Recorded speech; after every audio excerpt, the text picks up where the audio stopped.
people that I have learned in the last 2 years that the average man and woman, especially in North America, does not value freedom one iota. They don't care.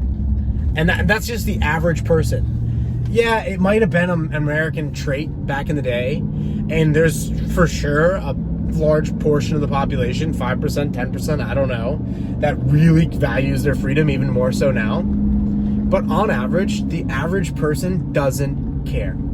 They will do what they are told to do. And so is the digital currency thing a psyop, if you will, to trick people into, you know, accepting digital money on the computer? I would say if you believe that, probably nothing wrong with that theory. It's probably pretty sound. I don't think that you understand what Bitcoin is, which is fine.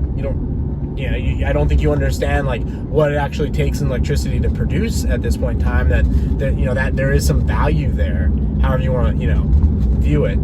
It's also non-printable, supply capped. I mean, that's helpful. It's immensely helpful, and it's also very digital and you can travel well. It's like, why did the very well-to-do in 1930s Germany not leave? Why didn't they leave?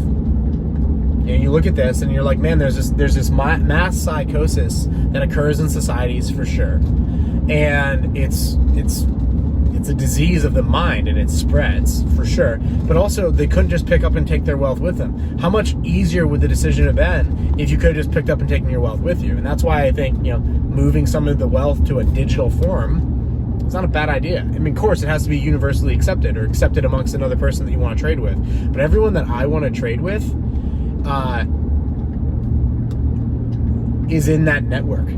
I buy into networks with people I want to trade with. For example, I dollar cost average into Doge all the time. A lot of people laugh at it. Like, oh, Doge is just a meme coin, it's a joke. It's like, no, I love the math on Doge. I think it makes so much sense. I also buy into Litecoin. Anytime I see a dip under $200, I snatch it, man. There's only 84 million of them. I grab as many of those as I can. Monero. Anytime I'm seeing Monero under $200, I'm buying as much as I can, because it's fully private.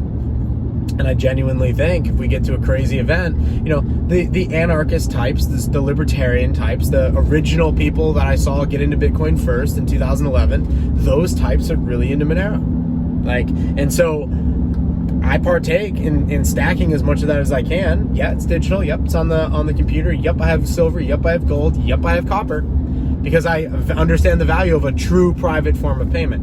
I mean, you watch John Wick. What do they pay him in? Pay him in gold bullion. It's fully private, totally untraceable.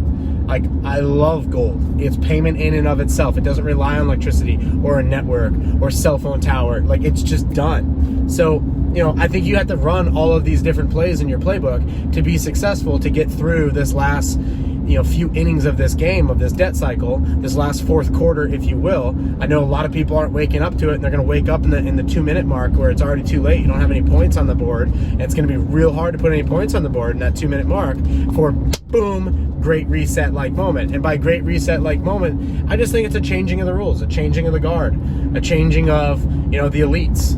I mean, think about this. If we go to a crypto world right now, MicroStrategy, Michael Saylor, he's set himself up to become the Federal Reserve of the crypto space. Here's a 1% guy who is quite literally becoming the new elite. And the 5%ers are following suit. And then you've got the old school guys that aren't changing their situation, and are they going to maintain their power? I don't know moving forward. I don't think so. I think that the current system is very, very likely to break. And so, as always, I'll see you guys in the comments. I want to hear your opinions and thoughts. Thanks for being here. Thank you for liking. Thank you for subscribing. See you.